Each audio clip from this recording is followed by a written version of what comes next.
puas bercinta di dalam kolam renang, maupun di atas ranjang. Akhirnya Ken dan Zoya terlelap sampai pagi. Mereka saling memeluk dan bergelung dalam satu selimut. Kini, waktu menunjukkan pukul 9 pagi. Bias cahaya yang menerpa gorden membuat Ken membuka matanya lebih dulu. Pancaran itu membuat matanya silau. Ken sedikit mengernyitkan dahi, matanya menyipit menyesuaikan cahaya yang masuk ke dalam indera penglihatannya. Dia menoleh ke samping, di mana pemandangan yang jauh lebih indah dari apapun, sang kekasih, Zoya. Kedua sudut bibir Ken langsung tertarik ke atas, dia menarik pinggang ramping Zoya yang hanya berbagi selimut dengannya. Semalam kegiatan panas mereka berakhir dengan sangat menggelora. Ah, rasanya Ken ingin selalu mengulanginya. Kap, kap, kap. Beberapa kali Ken memberi kecupan di bahu Zoya yang polos. Dia mengunci pergerakan Zoya dengan kaki, sementara tangannya kini menyibak rambut yang menutupi wajah cantik gadis itu. Ken terus mengulangi kecupan basah itu hingga Zoya mulai menggeliat. Sentuhan Ken membuat tidurnya terganggu, dia mengerjapkan kelopak matanya beberapa kali. Begitu netra itu terbuka sempurna, dia langsung disuguhi wajah tampan kekasihnya. Sama seperti Ken, Zoya pun ikut tersenyum pula.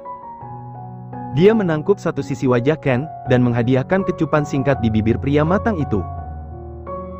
"Good morning, Hubby," ucapnya.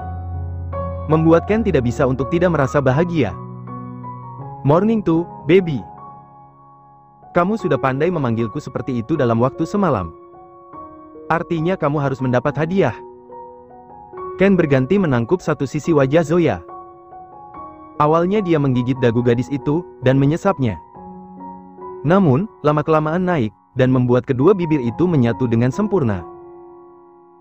"Sayang, sekali lagi sebelum aku pergi," ucap Ken menghentikan sejenak aktivitas mereka yang mulai berkobar.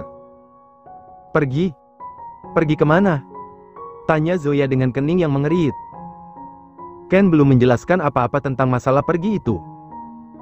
"Nanti aku jelaskan, kita main dulu ya," balas Ken sambil menendang selimut hingga kain tebal itu teronggok di atas lantai. Setelah mereka menormalkan tekanan darah yang sempat menderas hebat, Zoya membalik tubuhnya untuk menghadap Ken. Dia menatap pria itu dengan wajahnya yang masih sedikit memerah. "Ayo jelaskan, kamu mau pergi kemana?" ujar Zoya. Sedari tadi dia mulai kepikiran, kemana kiranya Ken akan pergi. Sebelum menjawab, Ken lebih dulu menggapai tangan Zoya, lalu mencium tepat di jari manis gadis itu. Tempat di mana cincin yang dia berikan berada. "Sayang, sebelum aku memberitahu kakek kita akan menikah, aku harus menyelesaikan pekerjaan dulu di Singapura. Sore nanti aku berangkat, tidak apa-apa kan?" ucap Ken meminta izin pada Zoya. Ah, bukan izin, melainkan kalimat pamit, karena dia sudah memesan tiket pemberangkatan. "Berapa lama?" "Kurang lebih 2 bulan. Setelah itu, aku janji, aku akan menikahimu," jawab Ken apa adanya. Bahkan dia mengulung senyum saat mengatakan itu, karena merasa tak sabar ingin mempersunting Zoya. Namun, bukannya senang, wajah Zoya justru berubah sendu. "2 bulan? Kamu tidak pernah pergi selama itu, Hubby." Entah kenapa ada rasa tak enak yang menyelinap masuk. Dia tahu bagaimana Ken. Apakah benar, pria ini sanggup tidak bercinta selama itu dengannya? Ken mengangguk, dia paham apa yang Zoya pikirkan. Dia segera menangkup kedua sisi wajah Zoya, dan membuat pandangan mereka bertemu. "Trust me, baby. Aku tidak akan macam-macam di sana. Hanya urusan pekerjaan. Kamu boleh menelponku setiap saat kalau kamu tidak percaya. Are you sure?" "Yes, sure. I am your man, and I am your, only your." Setelah mendengar itu, Zoya sedikit lega. Dan akhirnya gadis itu mengangguk. Sore nanti, dia akan ikut mengantar kepergian Ken, dan menunggunya pulang, untuk menagih janji pria itu. Hari itu Ken benar-benar berangkat ke negeri seberang. Dia menyinggahi negara itu dengan alasan tertentu. Sebuah pekerjaan? Bohong. Ken ke sana bukan untuk bekerja. Ada sesuatu yang harus dia lakukan, dan dia tidak bisa menjelaskan itu semua pada Zoya. Dia hanya berangkat sendiri, karena dia meminta Ron untuk tetap tinggal. Hanya pria itu yang dapat Ken andalkan sekarang. Dia ingin Ron memantau Zoya, dia tidak mau kalau sampai sesuatu terjadi pada gadis itu selama dia pergi. Pria matang itu sudah kong kali kong dengan asistennya. Ya, hanya Ron yang tahu tentang ini, selain itu tidak ada lagi. Kini, Ken sudah berada di Hotel Presidential Suite Marina Bay Sands, Singapura. Setelah menikmati welcome drink spesial khas hotel tersebut, Ken langsung membanting tubuhnya di atas ranjang yang tersedia di sana. Sambil melepas lelah, Ken mengeluarkan ponselnya yang dia simpan di dalam saku jas. Seperti biasa, orang yang pertama dia hubungi adalah kekasihnya, Zoya. Ken langsung menggeser tanda panggilan video, dan tak berapa lama kemudian dari balik layar itu muncul wajah pujaan hatinya. Ken tersenyum sumringah, pun dengan Zoya. Gadis itu naik ke atas ranjang dan memiringkan tubuhnya ke arah kiri. Awalnya dia ingin membantu yang lain menyiapkan makan malam, tetapi melihat Ken menelpon dia menjadi urung. "Halo, Hubi. Kamu sudah sampai, sayang?" tanya Zoya lebih dulu. Senyum gadis itu sama sekali tak tertanggal. Setiap melihat wajah Ken, dia merasa jatuh cinta berkali-kali pada pria satu ini. Sebuah rasa yang tidak pernah dia berikan pada pria manapun. Ken adalah pria pertama yang merebut mahkota dan hatinya. "Yeah, baby. Aku baru saja sampai, kamu sedang apa?" "Biasanya hanya memakai tank top kalau di kamar," ujar Ken, melihat Zoya memakai dress rumahan, seperti ingin keluar dari kamar. "Tadi aku berniat untuk membantu menyiapkan makan malam, tapi kamu malah menelpon, jadi ya sudah, jelas gadis itu apa adanya." Membuat Ken tiba-tiba cemberut. "Jadi kamu tidak senang mendapat telepon dariku?" Zoya menautkan kedua alisnya mendengar rengekan Ken. "Bagaimana mungkin, bila disuruh memilih, bahkan aku tidak akan mengizinkanmu pergi. Aku ingin sayang tetap di sini." Mendengar itu, bukan lagi senyum lebar yang tersemat di bibir pria matang itu, tetapi sebuah kekehan. Dia pun merasa seperti itu, dia ingin selalu di dekat Zoya, tetapi semua ini juga demi kebaikan mereka berdua. Wajah yang semua tertekuk kini kembali sumringah. "Sabar, baby. Siap-siap saja, pulang nanti aku akan langsung memakanmu." "Hah, baru sampai sudah bicara pulang? 2 bulan itu terlalu lama," keluh Zoya. Kini giliran wajah gadis itu yang berubah sendu. "Wah, kelinci kecilku sekarang menjadi gadis yang tidak sabaran. Awas kamu nanti, ku buat tidak bisa bangun lagi." Sebuah ancaman yang justru membuat Zoya merasa tertantang. Gadis itu sama sekali tidak takut, dan membalas ancaman Ken. "Lakukan saja, Zoya tidak takut. Ayo buat aku tidak bisa berdiri." Jawaban-jawaban Zoya benar-benar membuat Ken kehabisan kata-kata. Gadis itu sekarang sudah bisa membalas ucapannya, membuat dia selalu gelagapan dan hanya bisa geleng-geleng kepala. Mereka terus bercengkrama, sampai melupakan malam. Zoya masih begitu rindu dengan kebersamaan mereka, hingga terus menolak saat Ken ingin menutup panggilan. "Sayang, kamu belum makan malam. Kita makan malam dulu, abis itu aku akan menelponmu lagi. Oke?" "Hah, aku." Tok tok tok. Pintu kamar Zoya diketuk, sepertinya makan malam sudah siap. Dengan terpaksa Zoya harus memutus panggilannya bersama Ken.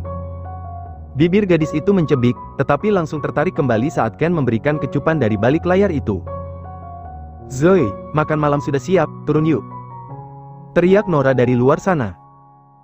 Mendengar suara wanita itu, Zoya segera mematikan panggilannya bersama Ken, dan buru-buru turun dari ranjangnya. "Iya, Kak," balasnya tak kalah berteriak. Dia berjalan tergesa, hingga tangan langsingnya berhasil meraih gagang pintu. Sementara di tempatnya, Ken langsung menghubungi seseorang. Tak butuh waktu lama, panggilan pria itu sudah diterima. "Besok aku akan langsung ke rumah sakit, lakukan sesuai jadwal. Aku tidak bisa menunggunya lebih lama lagi." Keesokan harinya, Ken datang ke rumah sakit di mana tempatnya dulu melakukan sebuah operasi kecil, operasi yang membuatnya tak bisa membuahi para wanita yang dikencaninya. Ya, pria itu sudah melakukan prosedur vasektomi sejak 2 tahun lalu. Dan kini, setelah kehidupannya telah berbalik 180 derajat, Ken akan membuka kembali jalur itu. Dia sudah memikirkan ini semua sebelum melamar Zoya. Menikah, dan memiliki seorang anak. Sungguh itu semua adalah daftar baru yang pernah terhapus dalam catatannya. Ken mengulum senyum, mengingat wajah Zoya di setiap langkahnya menyusuri lorong rumah sakit. Dia memilih banyak waktu di sini, karena dia tidak mungkin bisa tidak bercinta bila di dekat Zoya. Dia tahu betul bagaimana gairahnya kalau sudah bersama dengan gadis itu. Hingga akhirnya Ken mengambil ancang-ancang, mengambil waktu sebegitu banyaknya untuk masa pemulihan. Setelah itu, dia akan pulang dan meminta restu sang kakek untuk menikahi Zoya. Ah, baby. Aku sudah tidak sabar ingin pulang, gumam Ken sambil menggigit bibirnya, gemas dengan bayangan wajah Zoya yang selalu mengitari otaknya. Sementara di belahan bumi yang lain, Zoya tengah meringkuk di bawah selimut. Hari ini dia berniat untuk tidak masuk kuliah, karena kepalanya yang terasa berat sebelah. Bahkan dia melewatkan sarapan pagi, karena tak sanggup untuk turun ke bawah. Nora yang sudah menganggap Zoya sebagai adik, pun akhirnya merasa sedikit khawatir. Wanita itu kembali naik ke atas, dan melenggang ke arah kamar Zoya. "Zoe," panggilnya sambil terus memberi ketukan pada benda persegi panjang itu. Mendengar itu, Zoya menyembulkan kepalanya. Keningnya senantiasa mengernyit dengan nafas yang terasa panas. Ah, kenapa dia malah seperti ini saat Ken tidak ada? Baru ditinggal 1 hari, fisiknya malah melemah. "Zoe, kamu ada di dalam kan?" Nora masih berteriak di luar sana, berusaha memastikan kalau Zoya memang baik-baik saja. Sementara di dalam sana, Zoya sedikit terlatih untuk sampai di depan pintu. Sekuat tenaga dia menggerakkan kakinya untuk melangkah, di saat denyutan di kepalanya semakin melanda. Hingga akhirnya pintu kamar itu sukses terbuka dan menampilkan wajah pucat Zoya. Binar mata gadis itu hampir redup, sementara nafasnya terdengar memburu. "Zoe, kamu kenapa? Kamu sakit?" tanya Nora sambil memeriksa suhu tubuh Zoya. Dia sedikit tersentak saat merasakan panas menjalar ke telapak tangannya. "Ya Tuhan! Zoe, badan kamu panas banget." Nora segera memapah tubuh Zoya untuk kembali berbaring, dan gadis itu sama sekali tidak menjawab. Kepalanya benar-benar terasa berat, dan dia tidak bisa melakukan apapun selain menurut pada Nora. Wanita itu kembali turun untuk meminta Bilila membuat bubur, dan tak lupa dia juga menelpon dokter untuk memeriksa keadaan Zoya. Seorang pengawal yang sudah ditugaskan untuk mengawasi Zoya di mansion, segera menghubungi asisten Ron begitu mendengar gadis itu sakit. Mendengar itu, Ron membelalakkan matanya, bagaimana bisa baru ditinggal sehari saja sudah seperti ini. Kalau sampai Ken mendapat informasi Zoya sedang sakit, tuannya itu pasti akan seperti orang gila. "Bagaimana keadaan Nona Zoya?" tanya Ron ikut merasa cemas. "Dokter sedang memeriksanya, Tuan." Nyonya Nora yang memanggil dokter tersebut, balas pengawal itu apa adanya. Karena tadi dia melihat seorang pria dengan seragam dokter masuk ke dalam mansion ini, dia adalah dokter yang dihubungi oleh Nora, sekaligus teman akrab wanita itu. "Baiklah, terus awasi Nona Zoya. Kalau ada kabar yang lain, segera hubungi aku." Setelah mengatakan itu panggilan terputus. Ron melihat jam di pergelangan tangannya, saat ini tuannya pasti tengah berada di rumah sakit untuk menyiapkan jadwal operasinya. Dia tidak mungkin mengganggu Ken, apalagi sampai membuat pria itu kepikiran tentang kondisi Zoya. Akhirnya Ron mengurungkan niatnya untuk menghubungi pria itu. Dia memasukkan kembali ponselnya ke dalam saku jas, dan melanjutkan kembali pekerjaannya. Waktu bergulir, siang mulai menjelang. Keadaan Zoya kini sudah mulai membaik karena dia sudah makan dan meminum obat yang diresepkan oleh dokter yang memeriksanya. Dia mengerjapkan kelopak matanya, lalu tangannya terulur untuk meraih ponsel yang tergeletak di atas nakas. Dia menyalakan benda pipi itu, ada beberapa pesan dari Ken yang belum sempat dia baca. Saat dia ingin membukanya, terdengar suara ketukan dari arah pintu kamarnya. Dia melipat keningnya, dan meletakkan kembali ponsel itu sembarangan. "Nona, ini saya," ucap Bilila sopan. Mendengar itu, entah kenapa Zoya langsung menghela nafas panjang. "Masuk saja, Bi." Zoya tidak mengunci pintunya. Gagang pintu itu mulai berputar, dan begitu sukses terbuka, Zoya melihat Bilila berdiri di depan sana, tetapi dengan jelas Zoya melihat bahwa wanita parubaya itu tidak datang sendirian, dia membawa seseorang. "Papanya Raga. Untuk apa dia kemari?" Mendengar kabar bahwa Zoya sakit, Raga tak bisa diam saja. Dia langsung meminta izin pada sang kakak untuk datang ke mansion. Selagi tidak ada Ken di sana. Kalaupun nantinya pria itu tahu, Raga bisa beralasan kalau ada perlu dengan Nora, sehingga dia tidak mungkin menimbulkan masalah. Namun, Nora tak langsung mengiyakan begitu saja. Walaupun ini termasuk ide yang dia rencanakan, dia tetap tidak bisa sembarangan mengundang Raga untuk datang. "Sore saja ya, pas kakak pulang. Biar nanti sekalian makan malam," ujar Nora di dalam sambungan teleponnya bersama Raga. Kini, dia tengah berada di restoran. Karena setelah mengurus Zoya, dia langsung berangkat bekerja, dan menitipkan gadis itu pada Bilila. Nora sengaja memberitahu adiknya bahwa Zoya sakit, karena dia ingin hubungan Raga dan Zoya yang sempat renggang karenanya, berubah membaik. Dia ingin menebus kesalahannya malam itu. "Baik, Kak. Aku ikuti saja apa katamu," balas Raga sambil menghela nafas. Dia pun tidak bisa sendirian menghadapi Zoya, karena gadis itu pasti akan menghindar. Berharap dengan dibantu oleh Nora, dia dan Zoya bisa dekat kembali seperti dulu, dan dia akan memulai semuanya dari awal. Raga tidak akan memaksa gadis itu untuk menyukainya. Biarkan, cukup dia saja yang menyukai Zoya. Gurat senja mulai memenuhi langit, sang surya pun sudah condong ke arah barat, menandakan malam hampir saja datang menyapa para penduduk ibu kota. Nora dan Raga keluar dari mobil masing-masing. Seperti kesepakatan tadi siang, Raga benar-benar ikut ke mansion, dan mengekor pada sang kakak. Untuk pertama kalinya dia menginjakkan kaki di tempat tinggal Zoya dan Nora selama ini. Raga memperhatikan bangunan luas itu dengan seksama, dan tiba-tiba matanya tertuju pada satu arah.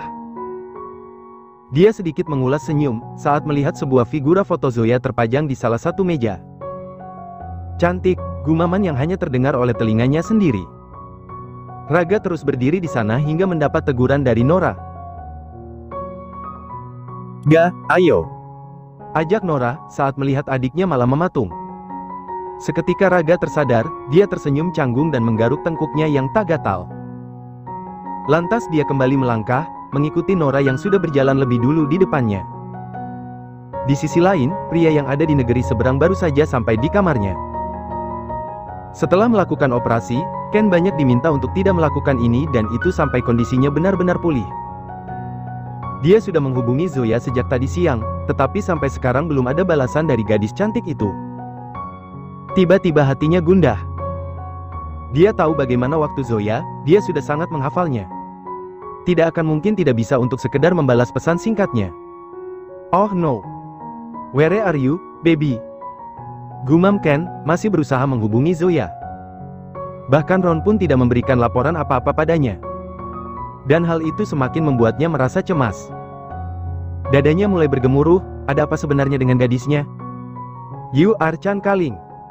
Mendengar itu, Ken melemparkan ponselnya ke atas ranjang. "Oh, shit." Pria yang tengah diliputi rasa cemas itu meninju udara di sekitar untuk menguapkan kekesalan, pikirannya mulai tidak bisa diajak untuk tenang. Dia sangat kacau sekarang. Sumpah demi apapun, kalau keadaannya tidak seperti ini, dia akan segera pulang. Hingga dering ponselnya terdengar, Ken mengalihkan pandangannya. Dengan gerakan cepat Ken menyambar benda pipi itu, dan membaca nama si penelepon. "My baby is calling."